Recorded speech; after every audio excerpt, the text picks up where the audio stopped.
नमस्कार मित्रांनो, अमूल टेक गाईडमध्ये तुमचं पुन्हा एकदा स्वागत।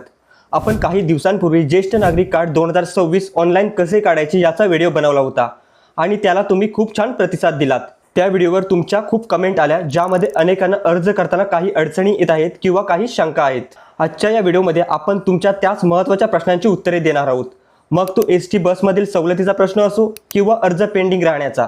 तर मित्रांनो, व्हिडिओ शेवटपर्यंत नक्की पहा, कारण यात तुमच्या प्रत्येक समस्येचं समाधान दडलेलं आहे। सर्वात जास्त विचारला जाणारा प्रश्न म्हणजे कार्ड तर 60व्या वर्षी मिळतं, पण एसटी मध्ये सवलत 65ला का? तर मित्रांनो, सरकारी नियमानुसार ज्येष्ठ नागरिक कार्डसाठी तुमचं वय 60 वर्ष पूर्ण असणे आवश्यक आहे।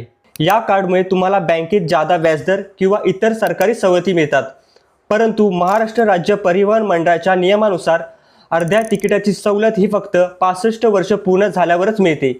त्यामुळे 60 ते 65 या वयोगटात तुम्हाला कार्ड मिळेल, पण बस सवलतीसाठी 65 वर्षांची प्रतीक्षा करावी लागेल। अनेकांनी कमेंट केली की अर्ज करून 15 दिवस झाले तरी अंडर प्रोसेस दिसत आहे।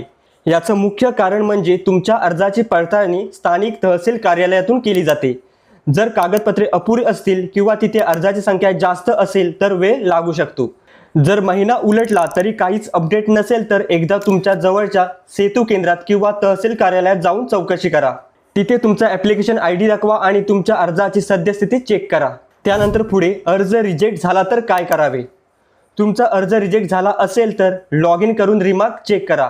तिथे अधिकारी लिहितात की अर्ज का नाकारला। उदाहरणार्थ, अस्पष्ट फोटो किंवा चुकीचा रहिवासी पुरावा। तो बदल करून तुम्ही पुन्हा अर्ज करू शकता, पण पुन्हा अर्ज करताना जुन्या चुका टाळा, ज्यामुळे तुमचा अर्ज रिजेक्ट होण्याचा प्रश्न येणार नाही। त्यानंतर पुढे कार्ड मोबाईलवर डाउनलोड कसे करायचे? कार्ड अप्रूव्ह झाल्यानंतर डाउनलोड करताना अनेक एरर येतात। अशा वेळी मोबाईलमधील ब्राउझरची डेस्कटॉप साईट सेटिंग ऑन करा किंवा शक्य असल्यास लॅपटॉप किंवा डेस्कटॉपवरून डाउनलोड करा।